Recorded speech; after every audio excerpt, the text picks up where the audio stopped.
Bismillahirrahmanirrahim. Assalamualaikum warahmatullahi wabarakatuh.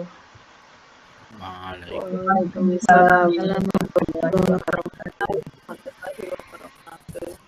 Bismillahirrahmanirrahim. Alhamdulillahirrabbilalamin. Salatu wassalamu ala asyrafil anbiya'i wal mursalin wa ala alihi wa sahbihi ajmain amma ba'du. Yang terhormat Ibu Kafi Rahmah, Kepala SD Negeri Sitirejo. Yang saya hormati Bapak Ibu pendidik dan tenaga kependidikan SD Negeri Sitirejo serta teman-teman calon guru penggerak yang saya hormati pula. Pertama, marilah kita panjatkan puji syukur kehadirat Allah Subhanahu wa Ta'ala yang telah melimpahkan rahmat dan karunia-Nya kepada kita semua, sehingga pada kesempatan ini kita dapat bertatap maya dalam acara diseminasi budaya positif. Doa, salawat serta salam marilah senantiasa kita curahkan kepada baginda Nabi Agung Muhammad Shallallahu Alaihi Wasallam yang senantiasa kita harapkan syafaatnya di yaumul kiamah nanti. Bapak Ibu, saya ucapkan terima kasih atas kesediaannya meluangkan waktu dari sekian banyak waktu yang padat jadwal kegiatannya. Selain sebagai guru juga banyak melatih kegiatan lomba pada kesempatan ini.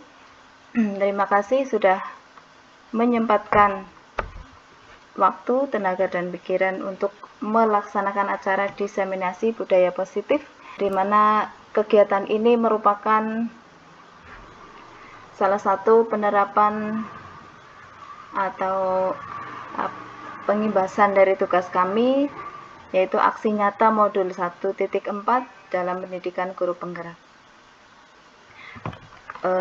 Selanjutnya langsung saja nggih. Untuk mengawali kegiatan kita pada kesempatan ini, marilah kita berdoa terlebih dahulu dengan membaca basmalah bersama. Mari. Bismillahirrahmanirrahim. Terima kasih. Semoga acara ini nanti bisa berjalan dengan lancar dan membawa keberkahan untuk kita semua. Saya share screen dulu nggih, Bapak Ibu. Sudah bisa terlihat atau belum nggih?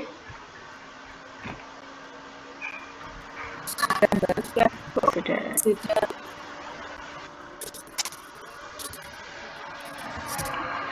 Ya, untuk mengawali kegiatan izinkan saya berpantun terlebih dahulu. Jalan-jalan ke Mangga 2, jangan lupa membeli pasta. Selamat datang rekan-rekan semua. Mari kita buka forum ini dengan bahagia. Sudah bahagia belum Bapak Ibu? Ya, bahagia sekali, alhamdulillah. Ya. Selamat datang para guru hebat. Mari berkolaborasi, belajar bersama, saling mendukung demi terwujudnya budaya positif di sekolah kita tercinta. Oke. Untuk selanjutnya, saya akan menyampaikan tentang budaya positif. Budaya positif merupakan perwujudan dari nilai-nilai atau keyakinan universal yang diterapkan di sekolah. Budaya positif dapat mendorong seorang murid untuk mampu berpikir, bertindak, mencipta sebagai proses memerdekakan dirinya sehingga mampu mandiri dan bertanggung jawab.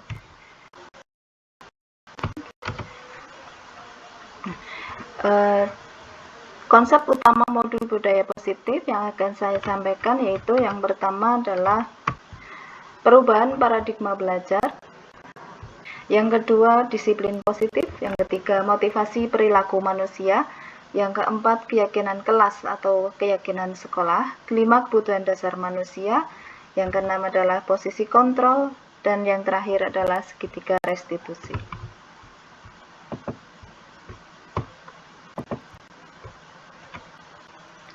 Pembelajaran dengan paradigma baru. Pembelajaran dengan berorientasi pada penguatan kompetensi dan pengembangan karakter yang sesuai dengan dimensi profil belajar Pancasila.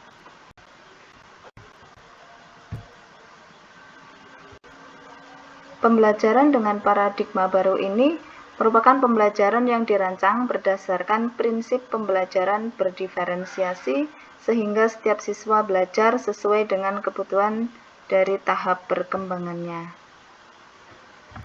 Nah, Bapak dan Ibu, menurut Bapak Ibu, disiplin itu apa? Kita kan sering mendengar kata-kata disiplin. Nah, menurut Bapak Ibu kira-kira apa nih disiplin? Silakan yang menjawab boleh raise hand.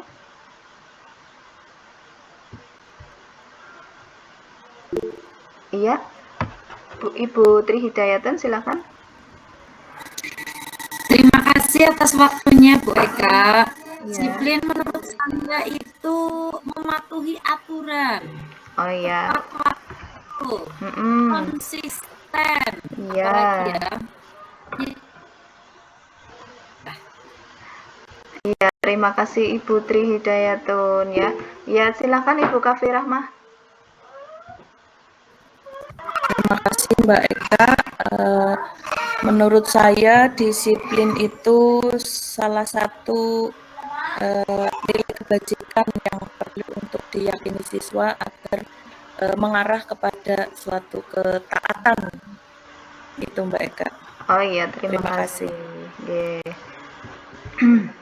Ya, betul sekali apa yang sudah disampaikan oleh Ibu Tri Hidayatun dan Ibu Kafi Rahmah tadi ya. Disiplin kita gambarannya misalnya tepat waktu, mematuhi aturan, seperti itu ya Ibu Tri Hidayatun. Dari Ibu Kafi Rahmah juga disiplin merupakan tadi kebajikan ya, benar kebajikan.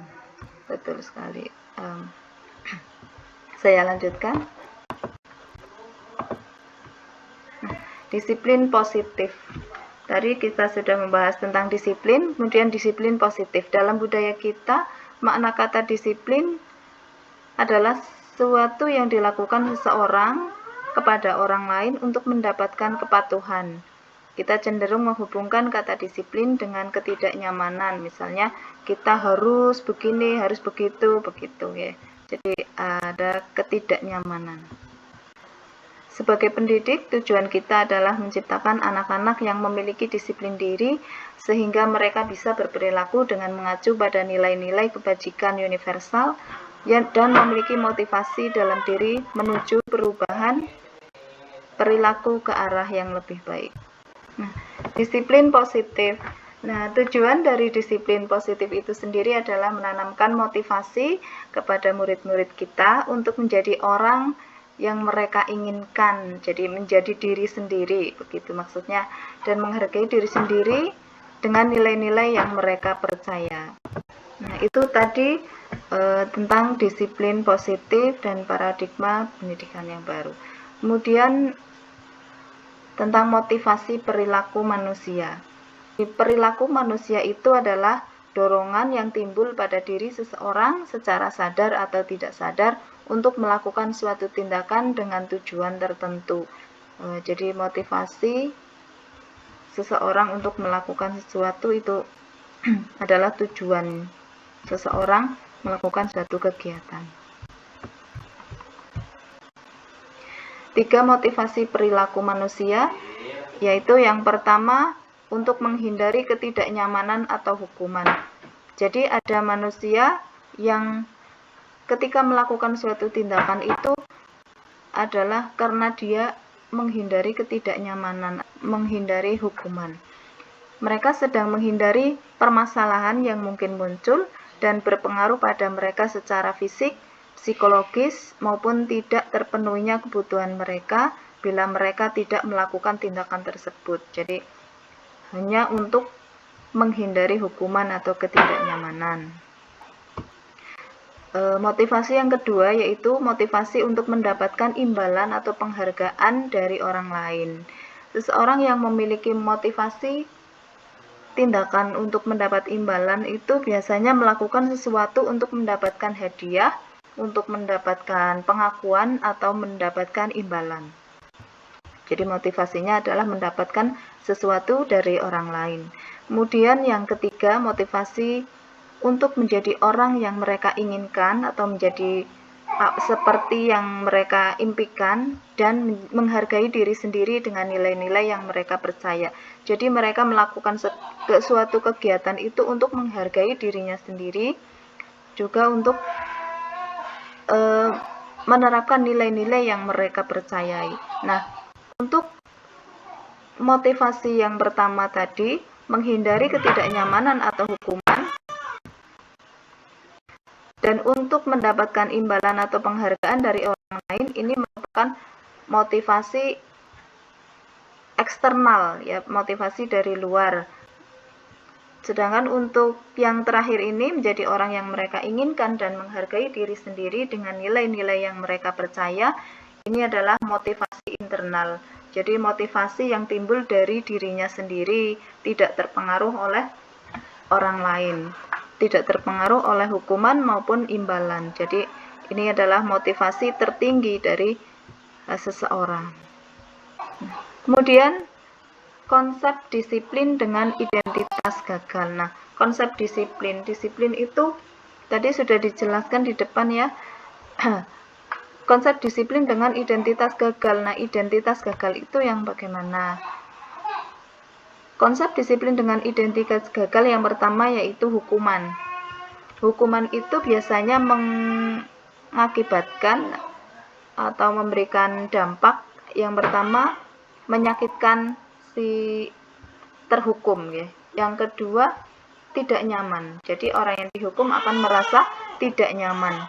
Yang ketiga, murid akan menjadi takut. Karena sudah dihukum, maka ia akan menjadi takut. Itu merupakan identitas gagal. Yang keempat, memaksa. Hukuman itu bersifat memaksakan. Kemudian yang kelima, hukuman itu karena adanya hukuman seseorang menjadi menyembunyikan kesalahannya. Terbiasa untuk menghindari hukuman itu, dia akan menyembunyikan kesalahan. Konsep disiplin dengan identitas gagal yang kedua yaitu penghargaan. Dengan adanya penghargaan biasanya akan berdampak kepada terampasnya hak seseorang untuk menghargai dirinya. Jadi karena tadi motivasinya adalah mendapatkan imbalan atau penghargaan, jadi dia kurang menghargai dirinya sendiri. Yang kedua, menghukum dengan sistem ranking. Dulu itu saya berpikir bahwa sistem ranking itu akan memotivasi seseorang. Ternyata dengan sistem ini juga dapat berakibat pada menghukum seseorang secara tidak langsung. Jadi misalnya seseorang yang biasa ranking 1, kemudian dia itu ternyata prestasinya menurun jadi ranking 3 atau 5 begitu. Nanti dia akan merasa sangat sedih begitu. Jadi dia akan merasa terhukum. Begitu, merasa seperti terhukum. Juga di sini juga akan mengakibatkan persaingan yang kadang tidak sehat di antara siswa dengan adanya sistem ranking ini. Yang ketiga, tidak efektif. Penghargaan itu kalau diberikan secara terus-menerus itu juga tidak efektif karena akan merusak motivasi dari dalam diri siswa itu sendiri. Jadi dia akan termotivasi apabila mendapatkan imbalan. Kalau tidak mendapat imbalan, dia tidak ingin melakukannya lagi begitu. Kemudian yang keempat adalah mematahkan kreativitas. Dengan adanya penghargaan akan mematahkan kreativitas. Misalnya di seseorang yang sangat berharap pada penghargaan atau imbalan atau hadiah, misalnya dalam lomba, maka dia berusaha bagaimana caranya, bisa juga menghalalkan segala cara untuk dia memenangi pertandingan atau perlombaan itu, walaupun dia harus misalnya menyadur dari orang lain seperti itu. Yang penting dia dapat juara. Seperti itu. Jadi mematikan kreativitas dari dalam dirinya sendiri. Nah, kalau tadi adalah konsep disiplin dengan identitas gagal, yang kali ini adalah konsep disiplin dengan identitas sukses. Bagaimana penerapan konsep disiplin dengan identitas sukses? Yang pertama, melalui konsekuensi. Dengan konsekuensi akan mengakibatkan yang pertama, sesuatu harus terjadi. Misal jika terlambat 5 menit dia akan rugi ya, secara konsekuensi dia rugi waktu. Kemudian misalnya pada pelajaran olahraga ini seperti Pak Pur misalnya, kalau tidak memakai seragam olahraga maka konsekuensinya adalah mengelilingi lapangan misalnya. Nah, itu jadi seorang anak jika pas pelajaran olahraga kemudian dia tidak memakai kaos olahraga, maka dia sudah tahu konsekuensinya, yaitu berlari mengelilingi lapangan seperti itu. Jadi dengan konsekuensi seorang akan menyadari jika saya melakukan ini maka saya akan begini, begitu. Sesuatu harus terjadi. Yang kedua, stimulus respon. Konsekuensi itu masuk dalam teori stimulus respon. Jika ada sesuatu stimulus maka responnya akan seperti ini ya, seperti yang saya katakan tadi, misalnya jika tidak memakai kaos olahraga maka dia akan berlari mengelilingi lapangan. Jadi konsekuensi. Jika ada sebab maka ada akibat, begitu. Kemudian yang ketiga, murid menghormati peraturan. Dengan adanya konsekuensi, murid akan menghormati peraturan yang diberlakukan. Kemudian yang keempat adalah penguatan hanya bertahan dalam jangka waktu pendek. Nah, ini walaupun konsekuensi merupakan identitas sukses di konsep disiplin dengan identitas sukses, tetapi dengan pemberian konsekuensi ini ternyata efeknya tidak bisa secara terus-menerus atau berlangsung lama. Dengan menerapkan konsekuensi hanya berlaku dalam efeknya akan hilang dengan berjalannya waktu. Jadi hanya sementara. Kemudian yang kedua, konsep disiplin dengan identitas sukses yaitu restitusi. Yang pertama, dengan adanya restitusi, murid akan menghormati dirinya dan orang lain. Kemudian, murid akan belajar bertanggung jawab untuk perilakunya. Jadi, kalau ada restitusi itu bukan konsekuensi atau hukuman lagi, tetapi seseorang akan memotivasi dirinya sendiri, menghormati dirinya, kemudian belajar bertanggung jawab untuk perilakunya. Misalnya saya melakukan hal atau suatu kesalahan, maka saya akan bagaimana itu bukan ditentukan oleh peraturan ataupun oleh guru, tetapi dari diri murid itu sendiri. Kemudian yang ketiga, murid atau anak mendapatkan penguatan. Dari kegiatan restitusi, maka ia akan mendapatkan penguatan dari guru atau orang tuanya. Begitu. Kemudian yang keempat, restitusi merupakan pilihan. Jadi pada restitusi siswa itu diberikan pilihan. Dia akan memperbaiki diri dengan cara apa? Yaitu memilih sendiri.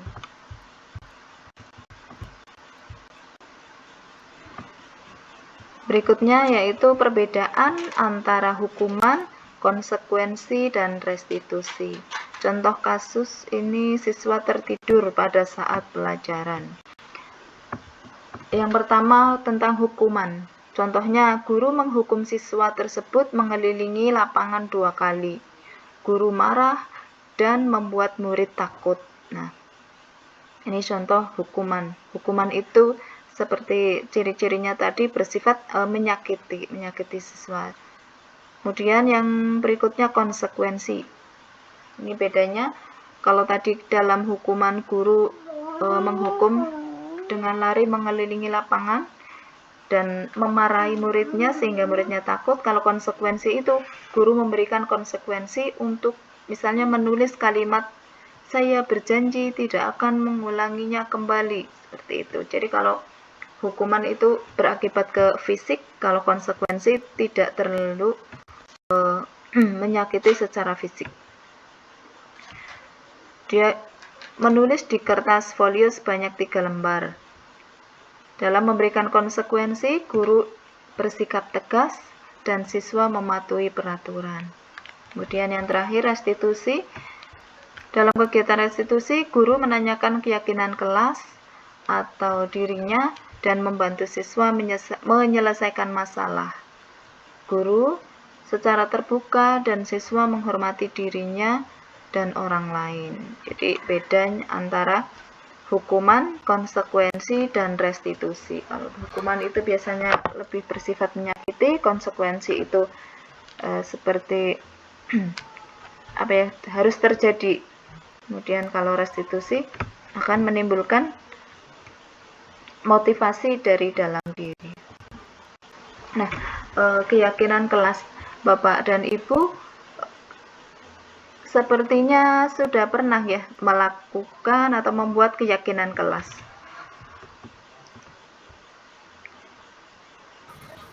Sudah pernah Bu Eka. Sudah pernah, iya. Ibu Kafi Itu yang nomor 1 ya Bu Eka. Mengapa kita memiliki peraturan tentang penggunaan helm saat mengendarai sepeda motor? Mungkin ini tentang keselamatan mungkin Bu Eka ya. Oh iya, betul sekali Bu Kafi. Nah, jadi keyakinan kelas.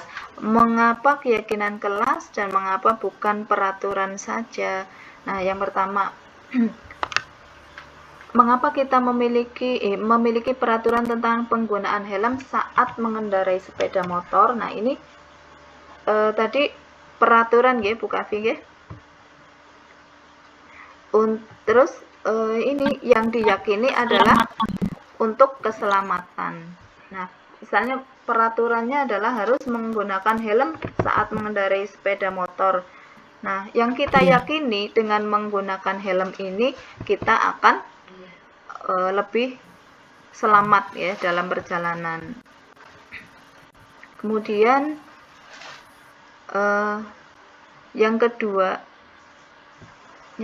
mengapa kita memiliki peraturan tentang penggunaan masker dan cuci tangan setiap saat? Nah, kira-kira ini keyakinannya apa ya? Ya Bu, itu Ya, Ibu Marisa. kesehatan. Kesehatan ya, Bu Marisa. Iya. Jadi kalau ada, misalnya kalau mengapa keyakinan bukan peraturan? Jika mungkin peraturannya adalah menggunakan masker dan cuci tangan setiap saat, maka yang kita yakini adalah dengan menggunakan masker dan cuci tangan setiap saat, maka kita akan sehat. Jadi keyakinannya adalah sehat.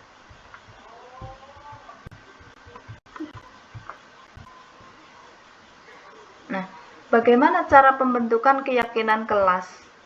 Kalau keyakinan kelas itu lebih abstrak dari peraturan. Seperti tadi misalnya peraturannya harus menggunakan helm saat mengendarai motor, maka keyakinan itu adalah kesehatan. Jadi lebih abstrak. Tetapi apa yang kita yakini. Begitu. Kemudian berupa pernyataan universal. Pernyataan universal misalnya kesehatan itu kan secara umum. Kesehatan bisa dengan cara mencuci tangan, menjaga masker, memakai masker, kemudian menjaga jarak, itu rinciannya, tetapi keyakinannya berupa pernyataan yang universal, misalnya kesehatan, gitu. Kemudian dibuat dalam bentuk positif. Dalam membentuk keyakinan kelas, kita tidak diperkenankan untuk menggunakan kata-kata negatif, misalnya tidak boleh terlambat begitu, tetapi dibuat dalam bentuk positif, misalnya selalu berangkat tepat waktu begitu. Kemudian sedikit saja agar mudah diingat. Nah, dalam membuat keyakinan kelas, kita tidak perlu membuat banyak-banyak keyakinan seperti peraturan yang berderet-deret, tetapi sedikit saja keyakinan kelasnya agar anak itu mudah mengingat apa yang menjadi keyakinan kelasnya. Jadi ketika ia melakukan sesuatu yang tidak sesuai dengan aturan, tidak sesuai dengan kesepakatan, dia diingatkan kembali nanti melalui restitusi. apa keyakinan kelas kita seperti itu. Jadi siswa itu mudah mengingat keyakinannya. Kemudian sesuai dengan kondisi kelas dan sekolah agar mudah diterapkan. Dalam membuat keyakinan kelas, kita menyesuaikan dengan kondisi kelas dan kondisi sekolah agar mudah diterapkan.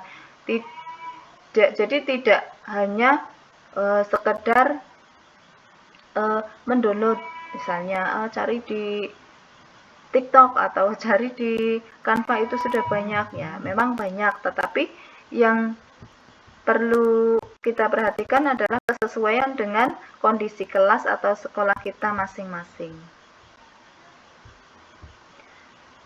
Berikutnya, semua warga kelas dilibatkan. Nah, ini bedanya peraturan dengan keyakinan kelas. Kalau peraturan itu biasanya dibuat secara sepihak ya, oleh guru atau oleh kepala sekolah atau oleh pemerintah. Sedangkan dalam pembentukan keyakinan kelas itu semua warga sekolah dilibatkan, baik itu guru, murid, ataupun tenaga kependidikan yang lainnya. Itu dilibatkan kalau dalam keyakinan sekolah. Kalau dalam keyakinan kelas ya antara guru dengan murid, semuanya terlibat dalam pembentukan keyakinan. Jadi dua arah ya, tidak hanya satu pihak saja. Kemudian bagaimana sih cara membuat keyakinan di kelas? Ini keyakinan kelas seperti tadi yang sudah dikatakan Ibu Kavi, teman-teman sudah membuat keyakinan kelas. Biasanya Bapak dan Ibu membuat keyakinan kelas kapan ya? Saat Awal ini Mbak Eka, awal tahun ajaran. Awal tahun pelajaran. Nah, mungkin ada yang awal semester? Ya bisa juga awal semester ya. mungkin Ya, ada perburuan. Ya, mungkin ada yang perlu penyesuaian di semester berikutnya ya. Jadi ada semester. Nah, bisa juga nanti setelah kegiatan ini Bapak atau Ibu guru yang belum membuat keyakinan kelas juga bisa nggih menerapkan pembuatan keyakinan di kelas masing-masing. Tidak ada kata terlambat nggih Ibu Kavi nggih. Untuk memulai ya, pembuatan keyakinan kelas ini yang pertama dengan mempersilahkan murid-murid di kelas untuk bercurah pendapat tentang peraturan yang perlu disepakati di kelas. Jadi membuat kesepakatan dulu bersama murid, apa yang kira-kira akan disepakati bersama antara guru dan murid. Nah, setelah kesepakatannya itu dibuat, kemudian dicatat. Yang kedua adalah mencatat semua masukan-masukan para murid di papan tulis atau di kertas besar. Jadi peraturan itu ditulis di kertas besar atau di papan tulis, untuk kemudian susun keyakinan kelas sesuai prosedur pembentukan keyakinan kelas. Gantilah kalimat dalam bentuk negatif menjadi positif. Jadi setelah keyakinan kelas itu dituliskan, kemudian diganti kalimat-kalimat negatifnya menjadi kalimat positif. Misalnya, jangan membuang sampah sembarangan. Nah, itu kita ganti menjadi kalimat membuang sampah pada tempat sampah atau membuang sampah pada tempatnya. Setelah kata-kata yang negatif tadi diganti menjadi yang positif semua, langkah selanjutnya adalah mengajak murid-murid untuk menemukan nilai kebajikan atau keyakinan yang menjadi inti dari peraturan tersebut. Misalnya, jangan membuang sampah sembarangan diganti menjadi kalimat positif, membuang sampah pada tempat sampah. Nah, dari kalimat itu kita temukan nilai kebajikannya. Jadi, nilai kebajikannya adalah kebersihan.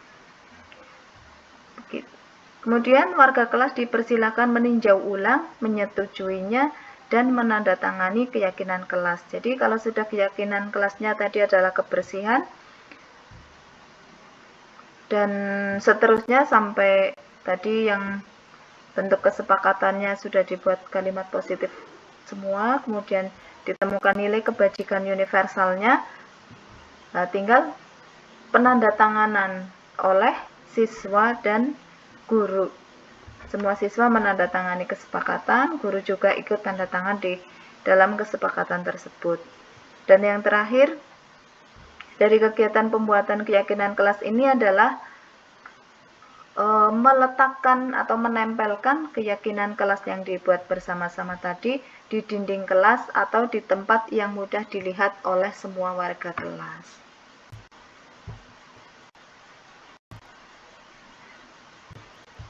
Nah, itu tadi tentang keyakinan kelas.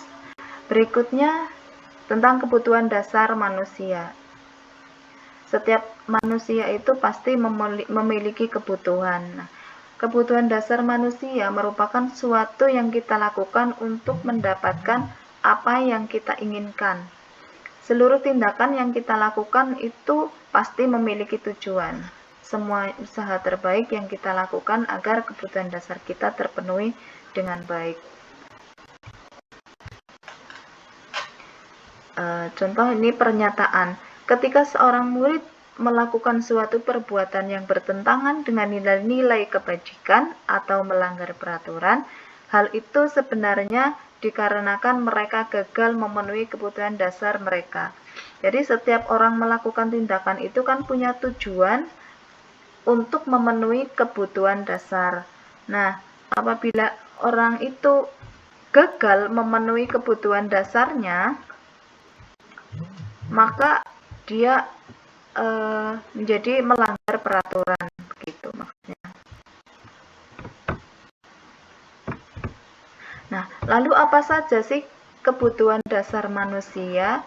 Nah, kebutuhan dasar manusia itu sendiri ada 5. Yang pertama adalah kebutuhan untuk bertahan hidup. Yang kedua, kebutuhan akan kasih sayang dan rasa diterima. Yang ketiga, kebutuhan akan penguasaan. Keempat, kebutuhan akan kebebasan atau untuk menentukan pilihan. Dan yang terakhir adalah kebutuhan akan kesenangan.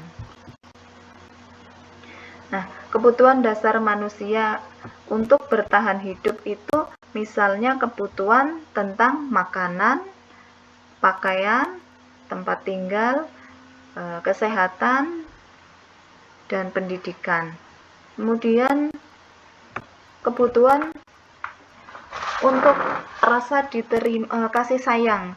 Kebutuhan untuk akan kasih sayang misalnya rasa diterima, dipedulikan, untuk berbagi, kebutuhan untuk bekerja sama, dan menjadi bagian dalam kelompok. Jadi seseorang misalnya dia ingin berbagi atau dia ingin bekerja sama, itu termasuk kebutuhan rasa kasih sayang. Misalnya anak-anak disuruh berkelompok, nah dalam kelompok itu dia diterima dengan baik di kelompoknya, itu termasuk kebutuhan akan kasih sayang. Tetapi jika misalnya ada anak yang dihindari oleh teman-temannya, jangan masuk kelompok saya, jangan masuk kelompok saya, nah misalnya berarti dia belum terpenuhi kebutuhan akan kasih sayangnya.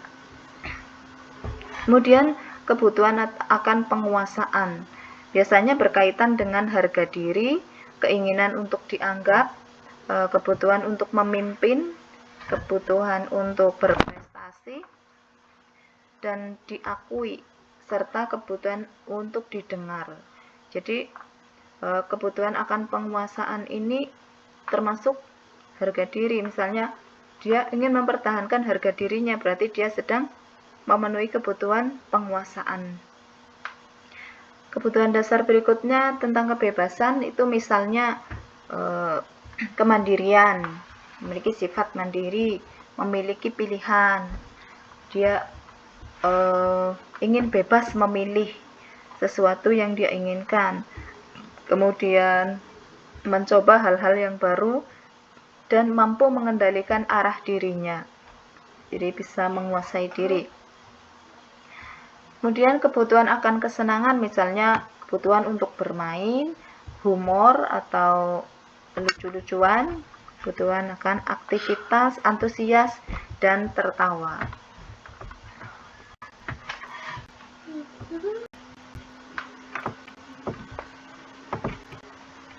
Nah, studi kasus ini contoh contoh yang menggambarkan bagaimana seseorang itu kita identifikasi kebutuhannya. Contohnya Ibu Zulaiha, guru wali kelas 6, sedang bingung menghadapi ulah salah satu murid di kelasnya, namanya Tommy. Beberapa anak telah mengeluhkan Tommy itu sering meminta bekal makan siang mereka dengan paksa, ya, jadi merebut bekal makan siang temannya. Jika Anda menghadapi situasi seperti Ibu Zulaiha, apa yang akan Anda lakukan? Menurut Anda, kira-kira apa alasan Tommy melakukan hal itu? Nah, untuk menyelesaikan masalahnya Tommy itu, kita tanya dulu Tommy. Tommy bisa kita tanyai dengan misalnya, Tommy, mengapa kamu merebut makanan temanmu? Nah, kita identifikasi kebutuhan Tommy itu dari jawabannya. Misalnya yang pertama, jika jawabannya Tommy adalah karena ia lapar dan orang tuanya tidak membawakannya bekal makan siang, maka kebutuhan Tommy yang belum terpenuhi itu sebenarnya adalah kebutuhan untuk bertahan hidup.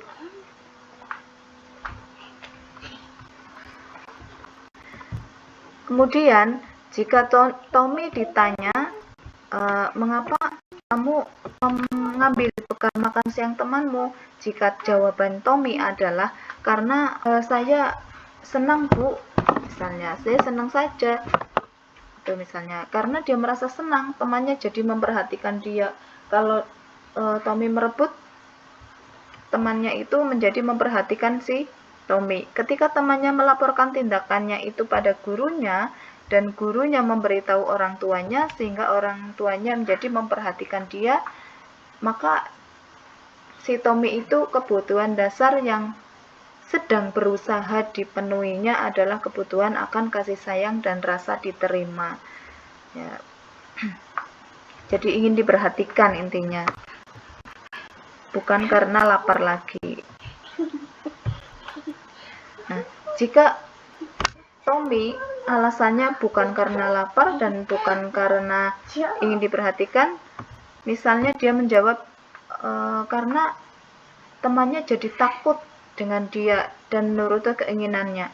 Misalnya, Tommy, kenapa kamu merebut makanan temanmu?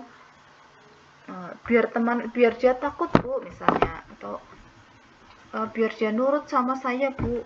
Nah, maka sebenarnya kebutuhan yang sedang berusaha dipenuhi oleh Tommy adalah kebutuhan akan kekuasaan. Dia ingin berkuasa. Biar teman-temannya takut, teman-temannya mematuhi si Tommy tadi. Nah, sementara kalau jawaban Tommy adalah karena dia merasa bosan dengan bekal makanan yang dibawakan ibunya dari rumah, karena ibunya selalu membawakan bekal makan yang sama, maka sebenarnya Tommy itu sedang berusaha memenuhi kebutuhan akan kebebasan. Ingin berganti menu. Bapak, Ibu masih stay? Masih, Bu. Masih, oke. Ya, supaya tidak ngantuk ya Bapak Ibu, kita ice breaking dulu, boleh buka kamera nggih? Ya, terima kasih. Kita ice breaking dulu nggih Bapak dan Ibu. Ini saya punya video, kita tirukan bersama. We are the dreamers, we make it happen. Guess we believe it. Look who we are. We make it happen. Cause we can see it. Cause to the one that keep the passion. Respect. Oh yeah. That got a measure. Respect. Oh yeah. Terima kasih. Nggih, Bu. Terima kasih, Pak. Kita lanjutkan dengan materi 5 posisi kontrol. 5 posisi kontrol guru dalam restitusi adalah perjalanan seorang pendidik agar dapat mengenali dirinya. Berdasarkan pada teori kontrol Dr. William Glasser, Goosen berkesimpulan ada 5 posisi kontrol yang diterapkan seorang guru, orang tua maupun atasan dalam melakukan kontrol. Jadi 5 posisi kontrol itu adalah perjalanan pendidik agar mengenali dirinya. Jadi kita itu dalam posisi kontrol terhadap murid atau terhadap anak-anak itu sebagai apa selama ini yang telah kita jalankan.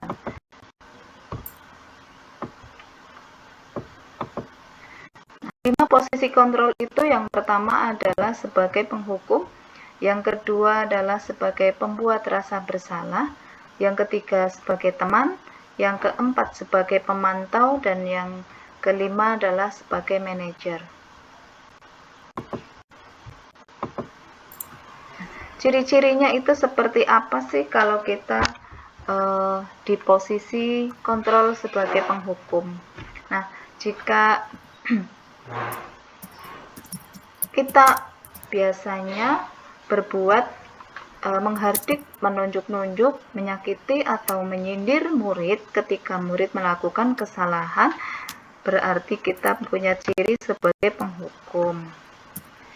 Nah, kata-kata yang kita keluarkan juga menunjukkan ciri-ciri dari posisi kontrol apa yang kita lakukan. Misalnya kalau dalam posisi kontrol sebagai penghukum, biasanya yang dikatakan adalah kalau kamu tidak melakukannya, saya akan, nah misalnya ada seseorang yang melakukan kesalahan atau anak atau murid melakukan kesalahan. Kalau kamu tidak mau menulis, maka sini bukunya Bu Guru ambil misalnya. Kalau tidak selesai, nanti kamu tidak dapat nilai misalnya. Nah, itu termasuk ciri-ciri penghukum. Hasil dari posisi kita sebagai penghukum biasanya murid atau anak akan menjadi pemberontak, bisa mendendam dan suka menyalahkan orang lain. Tuh, kemudian biasanya kalau kita sebagai penghukum, murid akan mengatakan saya tidak peduli atau bodoh ah, gitu misalnya. Mengapa kamu tidak menulis? Kalau kamu tidak mau nulis, silakan pulang saja, misalnya. Bodoh, gitu. Misalnya muridnya mengatakan seperti itu. Nah, dampak yang ditimbulkan jika kita dalam posisi kontrol sebagai penghukum, murid akan mengulangi kesalahan berulang kali. Walaupun sudah dihukum, dia biasanya akan mengulanginya lagi. Perilaku menjadi lebih agresif karena tadi suka memberontak, menendam, menyalahkan orang lain.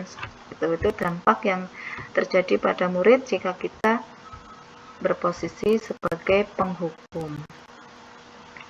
Nah, posisi kontrol yang kedua yaitu sebagai pembuat rasa bersalah. Ciri-cirinya kalau kita ada di posisi kedua ini yaitu guru biasanya berceramah, menunjukkan kekecewaan yang mendalam. Berarti kata-kata yang keluar biasanya kamu sudah mengecewakan bapak atau ibu, dengan suara yang lirih dan memelas. Kalau tadi dalam posisi kontrol menghukum biasanya dengan amarah, dengan marah, dengan keras. Nah, kalau dalam posisi yang kedua sebagai pembuat rasa bersalah biasanya dengan suara yang lirih dan memelas. Misalnya, kalau kamu tidak mau mengerjakan, nanti Bu Guru dimarahi oleh kepala sekolah. Misalnya, kalau kamu tidak manut, nanti Bu Guru dimarahi kepala sekolah. Nah, jadi murid akan merasa bersalah kalau tidak melakukan sesuatu atau tugasnya. Kemudian hasil dari posisi kontrol kita yang sering sebagai pembuat merasa bersalah yaitu murid akan menyembunyikan kesalahannya supaya guru itu tidak tahu. Hasilnya juga bisa murid itu akan menyangkal, juga berbohong demi untuk membuat bapak ibu gurunya tidak kecewa. Nah, yang biasa murid katakan adalah meminta maaf. Misalnya, maafkan saya Pak, Bu, saya sudah membuat ibu bersedih atau membuat bapak sedih, seperti itu. Nah, dampaknya pada murid, jika kita sering menjadi pembuat merasa bersalah, maka murid akan merasa rendah diri, akan merasa jadi orang yang gagal dan merasa tidak berharga. Biasanya akan minder muridnya. Nah, kemudian penerapan posisi kontrol yang ketiga adalah guru sebagai teman. Ciri-cirinya kalau guru sebagai teman yaitu guru biasanya membuat alasan-alasan untuk muridnya.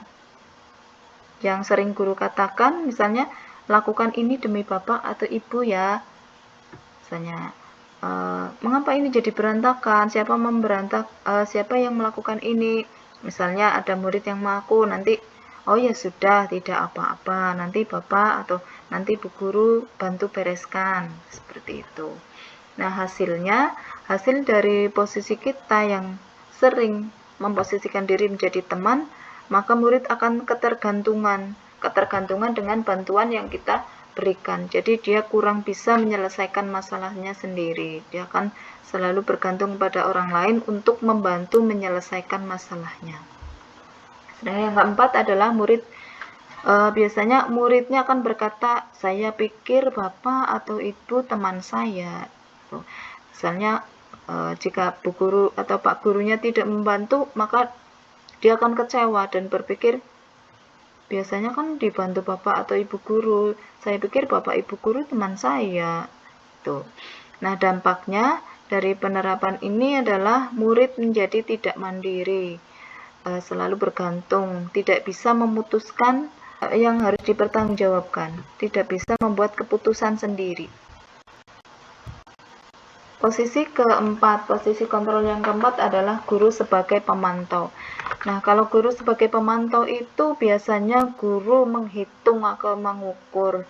Nah, menghitung di sini maksudnya bukan menghitung berapa kali berapa atau berapa meter mengukurnya, bukan, tetapi menghitung kesalahan atau mengukur seberapa banyak kesalahannya untuk kemudian memberikan konsekuensi. Kalau kesalahannya ringan misalnya, maka konsekuensinya juga ringan. Kalau kesalahannya berat, berarti konsekuensinya juga berat, misalnya seperti itu. Nah, yang sering guru katakan misalnya, apa peraturannya? Nah, itu untuk mengingatkan aturan-aturan dengan kesalahannya. Jika melakukan kesalahan, apa peraturannya? Sehingga dia akan melakukan konsekuensinya. Atau apa konsekuensinya? Atau guru biasanya mengatakan, apa yang telah kamu lakukan, apa yang sedang terjadi sekarang, misalnya.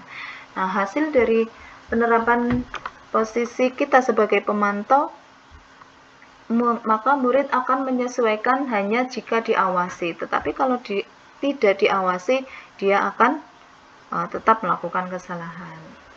Nah, sedangkan perkataan yang sering timbul dari murid, misalnya, saya akan dapat berapa bintang kalau melakukan hal tersebut.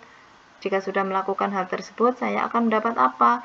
Nah, ini berarti kalau kita sebagai pemantau, kita juga sering memberikan reward atau hadiah jika seseorang melakukan kebaikan.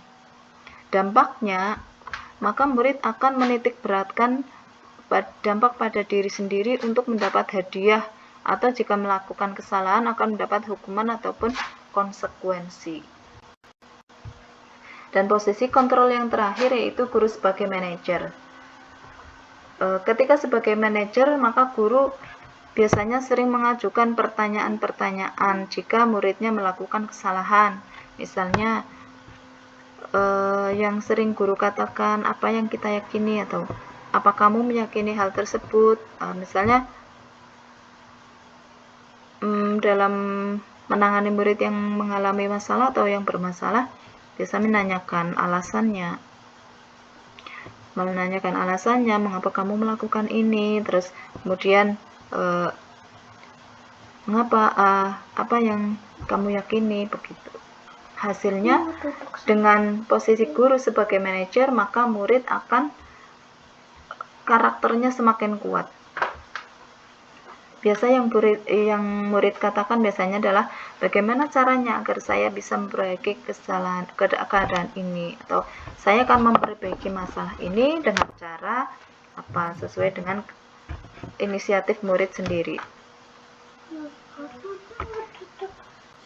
Dampaknya pada murid akan bisa mengevaluasi diri bagaimana menjadi diri yang lebih baik. Nah, dari posisi manajer ini, guru biasanya akan menerapkan segitiga restitusi jika menangani murid yang bermasalah. Gitu.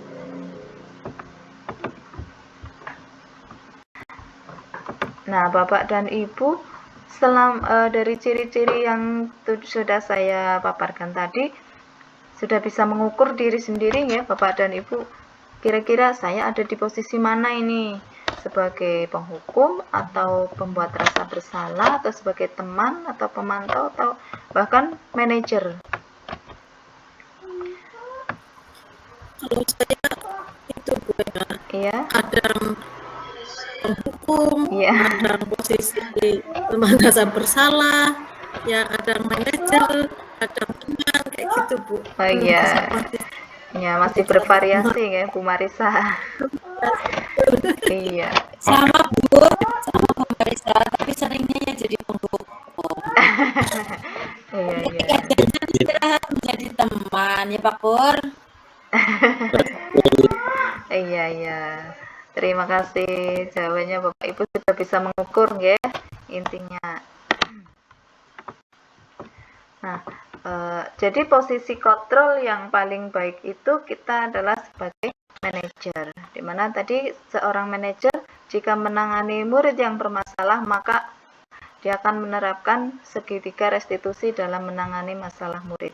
Lalu apa itu segitiga restitusi? Nah, segitiga restitusi itu sebenarnya juga merupakan konsep dari disiplin positif dengan pendekatan restitusi. Cara menanamkan disiplin pada murid.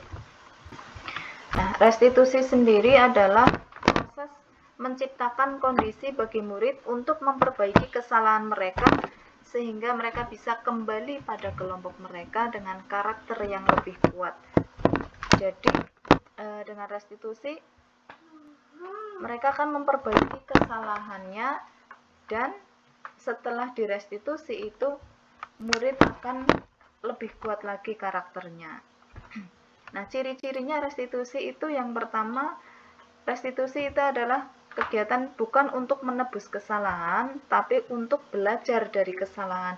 Bukan untuk menebus kesalahan, misalnya tidak memakai kaos maka dia kesalahan itu ditebus dengan mengelilingi lapangan, itu bukan, tetapi untuk belajar dari kesalahan.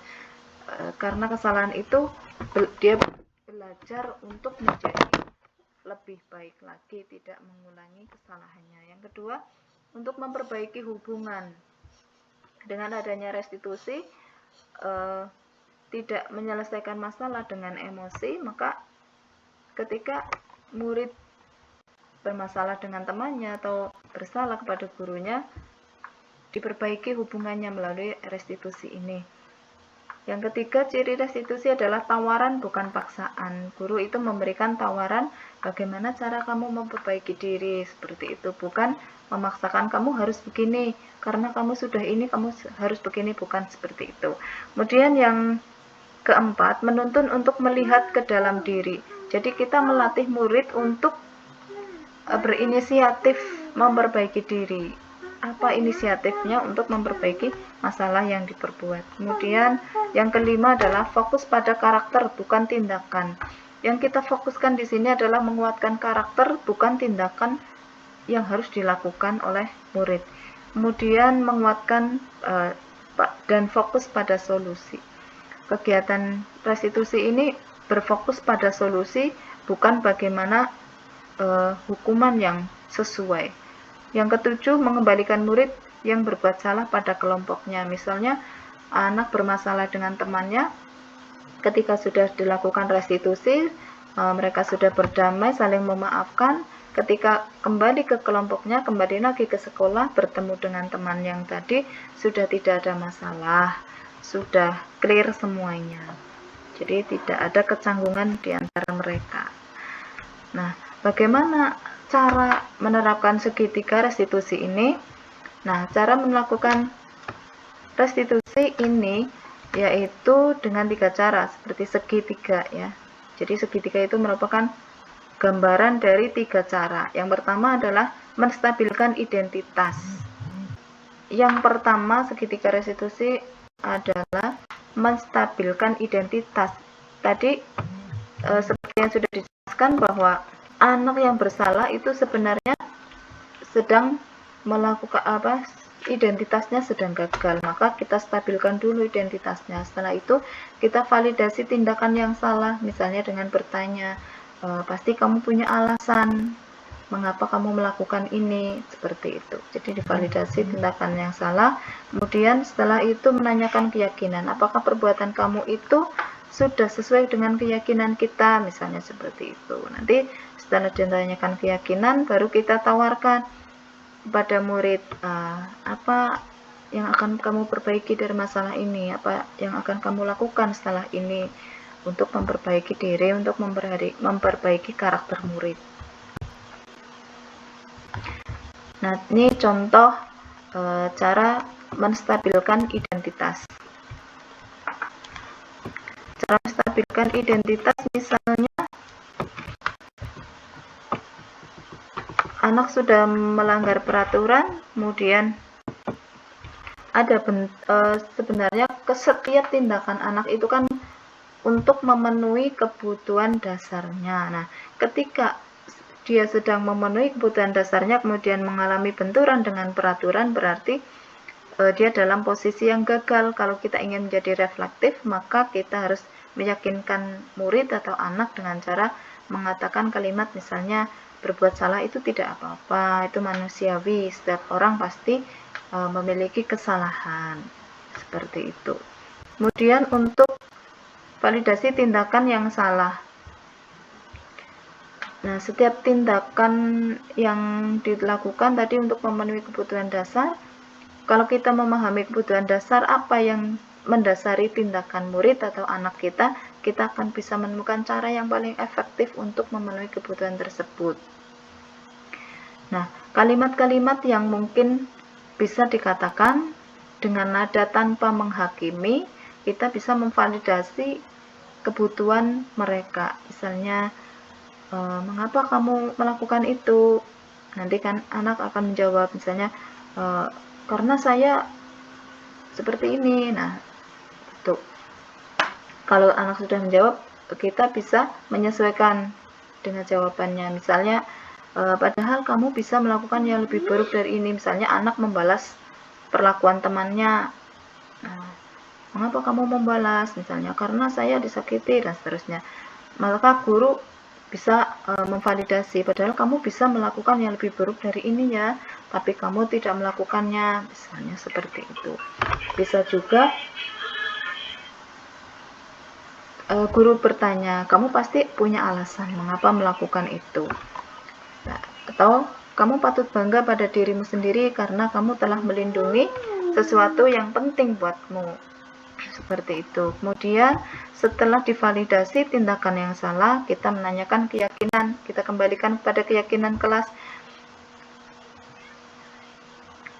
Pertanyaan yang untuk menghubungkan keyakinan anak dengan keyakinan kelas atau keluarga, kita bisa bertanya, apa yang kita percaya sebagai kelas,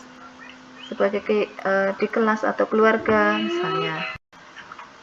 Apa nilai-nilai umum yang telah kita sepakati? Apakah perbuatanmu sesuai dengan keyakinan kelas kita? Seperti itu. Lalu anak diberikan penguatan karakter dengan cara apa yang bisa kamu perbaiki, atau setelah ini kamu akan bagaimana, seperti itu. Jadi nanti anak akan punya motivasi intrinsik atau motivasi dalam diri untuk menguatkan karakternya sendiri. Itu dari kegiatan menanyakan keyakinan.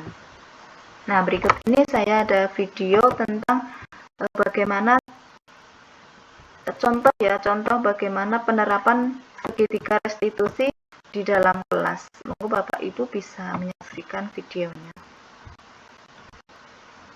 Ibu dan Bapak guru, berikut ini akan ditunjukkan bagaimana seorang guru berada dalam posisi manajer menggunakan penerapan segitiga restitusi.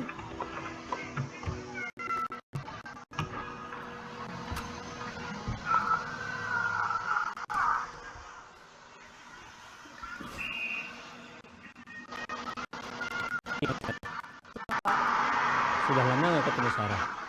Kenapa hari ini ada di sini? Aku dikatain tukang fitnah, Pak. Ya, aku marah lah. Aku balik ngatain Eka di depan kelas. Kesel banget. Oh begitu. Ya pasti kamu marah dan kesal. Bapak juga akan marah jika ada yang menuduh Bapak seperti itu. Nah, ini adalah tindakan menstabilkan Pada saat identitas. itu kamu mau melakukan apa? Ya saya langsung ngatain Eka. Banget. Saya bentak-bentak dia depan teman-teman lain.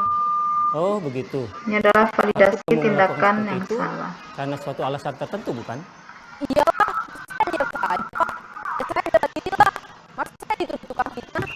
Ya wajar ya. Mempertahankan harga diri itu sesuatu yang penting buat kamu. Untung kamu tidak bertindak lebih gegabah lagi. Hanya untuk Iya, Pak. Untung saya masih sabar dan hanya membentak saja. Sudah gemes padahal. Saya pergi dari Pak. ya pasti ya. Tapi kamu memilih untuk tetap bertahan dan bersabar. Kamu memilih untuk berbuat lebih parah lagi. Nah, sekarang coba kita lihat lagi. Tindakan kamu yang memberikan kelas. Tindakan kamu itu kira-kira sesuai dengan keyakinan kelas. Kalau itu tidak. Enggak lah, Pak. Capek, Pak, jadi pemarah. Jadi keyakinan atau prinsip mana yang kurang sesuai dengan keinginan kamu? Menghargai orang lain. Mungkin saat itu saya menjadi emosi. Jadi tidak menunjukkan sikap itu. Kamu meyakini tidak? Menghargai orang lain itu penting buat kamu. Yakin lah, Pak. Ya, setuju. Kita harus saling menghargai. Namun, ada juga keyakinan yang harus kita jalankan apabila kita sedang marah, bukan? Ya, saya bisa aktif mulai dengan diri sendiri. Saya bisa jadi lebih sabar, mengambil waktu jeda untuk berpikir mau apa selanjutnya. Kira-kira kamu bersedia memperbaiki masalah ini tidak? Bersedia, Pak. Kalau kamu memperbaiki masalah ini, kamu akan menjadi orang seperti apa? Saya akan menjadi orang yang bertanggung jawab kali ya, Pak. Dan senantiasa proaktif.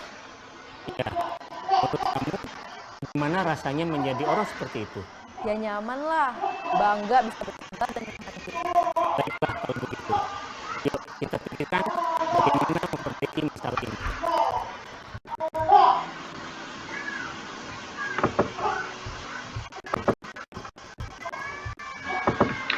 Nah demikian tadi contoh penerapan segitiga restitusi untuk mengatasi masalah pada anak-anak. Nah, Bapak Ibu, demikian tadi yang dapat saya sampaikan. Mungkin dari Bapak Ibu ada yang ingin bertanya? Monggo, saya persilakan bisa dengan raise hand. Ya, jika tidak ada, saya sudahi acara diseminasi budaya positif. Oh ya, Ibu Kavi silakan. Ya, maaf Bu Eka, itu tadi mau ditutup malah saya ini tiba-tiba ingin tanya. Untuk restitusi tadi nggih, kalau di kelas saya pernah praktekkan untuk di kelas tinggi nggih, memang lebih bisa kondusif, tetapi ketika saya mempraktekkan untuk siswa yang di kelas rendah ini saya agak kebingungan. Mungkin ada yang bisa berbagi praktek baik mungkin untuk yang kelas rendah sebaiknya seperti apa untuk praktek restitusi. Seperti itu Bu Eka, mungkin juga dari teman-teman lain ada yang sudah pernah bisa berbagi pengalaman. Terima kasih. Ya, terima kasih kembali Ibu Kavi atas pertanyaannya. Monggo Bapak Ibu, mungkin ada yang ingin berbagi praktik baik tentang segitiga restitusi.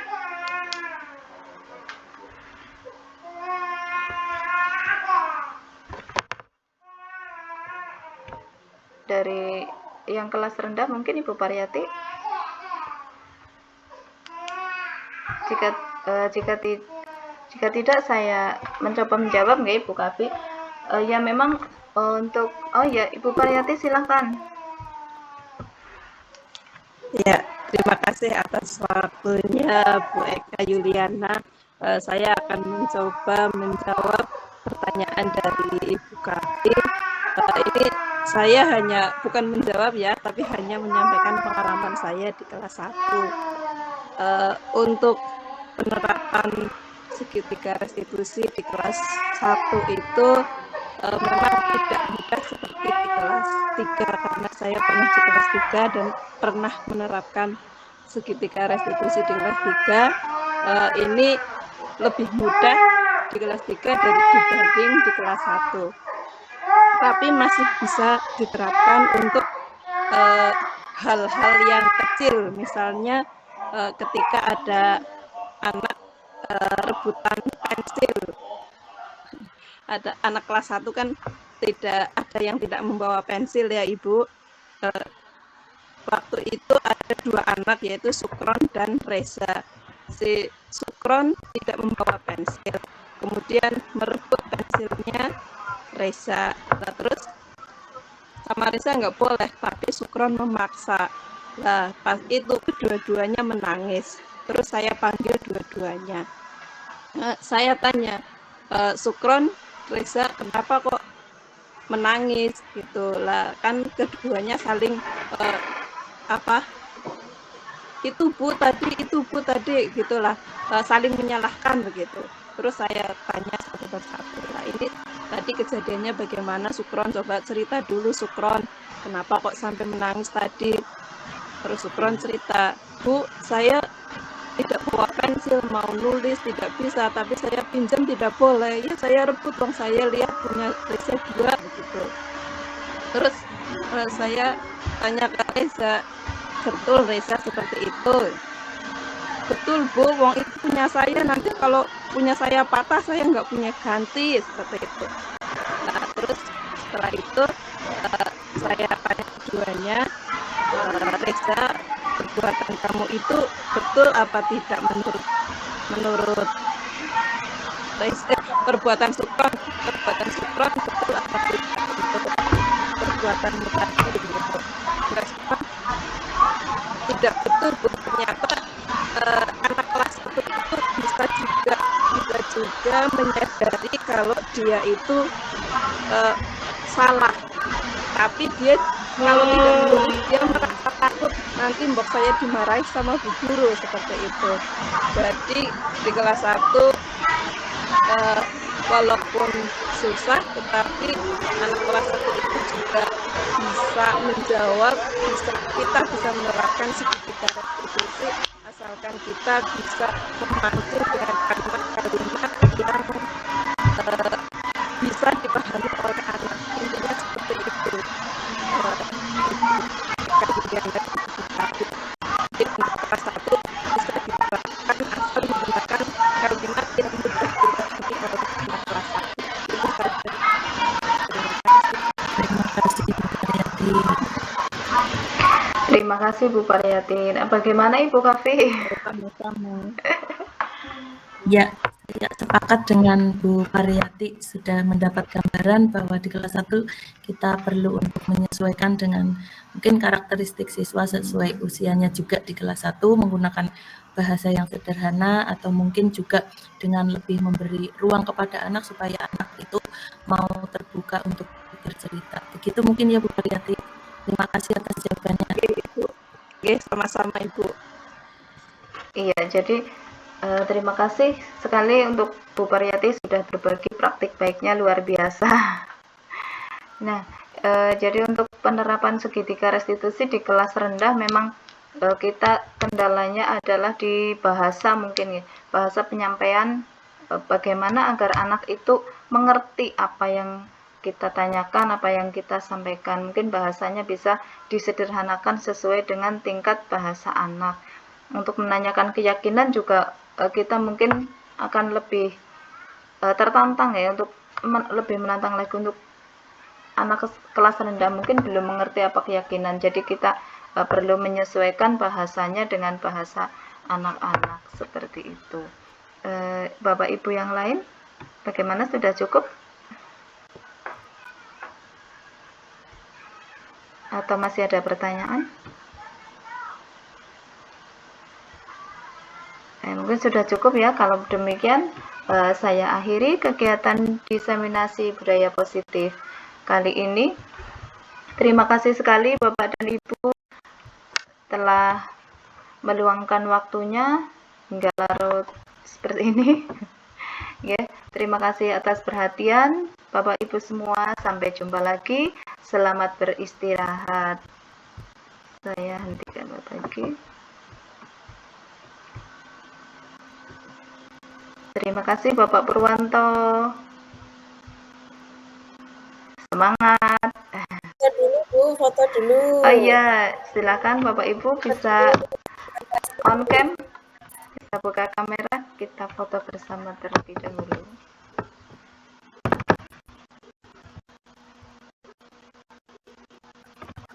Saya yang ambil gambar Mbak Eka. Oke. Pose itu seperti Pak Purwanto. Ini kayak gini. Ya, Mati. saya Seperti ya Pak. Ayo senyum terbaiknya. Gini. Bu Pariyati bisa lepas red hand-nya. 1, 2, 3. Ya, ganti posisi. Sebentar, saya langsung ini dulu, simpan dulu. Satu kali lagi, literasi ya Bu. Yeah. Ya, literasi. Bentar, 1, 2, 3, cekrek. Oke. Terima kasih sudah saya ambil gambarnya Mbak Eka. Ya, terima kasih Bu Kavi sudah mengambilkan gambar, mendokumentasikan. Terima kasih semuanya. Selamat istirahat, sampai jumpa lagi di kesempatan berikutnya. Assalamualaikum warahmatullahi wabarakatuh. Waalaikumsalam warahmatullahi wabarakatuh.